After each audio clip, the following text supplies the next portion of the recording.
కన్యారాశి పరాభవనామ సంవత్సరంలో కన్యారాశి వారికి ఏ విధంగా ఉంటుంది అని అంటే, ముందుగా కన్యారాశిలో ఏ నక్షత్రాలు ఉంటాయి? ఉత్తరాస్త్రయ, హస్త, చిత్రార్థం, కన్యా. ఉత్తర 2, 3, 4 పాదాలు, హస్త అన్ని పాదాలు, అలాగే చిత్త 1, 2 పాదాలు, ఇవి కన్యారాశిలో ఉంటాయి. ఆదాయము 8, వ్యయం 11, రాజపూజ్యము 3, అవమానం 3.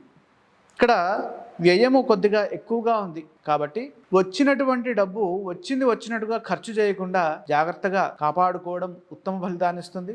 ఖర్చు చేశారు, ఆ ఖర్చు బంగారం మీద పెట్టడము లేదా స్థలాల మీద పెట్టడము చేసినట్లయితే మంచి ఫలితాలు ఉంటాయి. అవి భవిష్యత్తుకి మీకు అక్కరకు వస్తాయి. అదేవిధంగా రాజపూజ్య అవమానాలు సమానంగా ఉన్నాయి.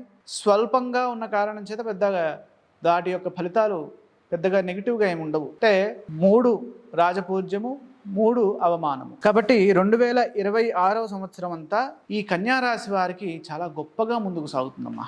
కారణం ఏంటంటే, ఇక్కడ దేవగురు బృహస్పతి అత్యధిక కాలము కన్యారాశి వారికి లాభస్థానంలో మంచి ఫలితాలను ఇస్తున్నారు.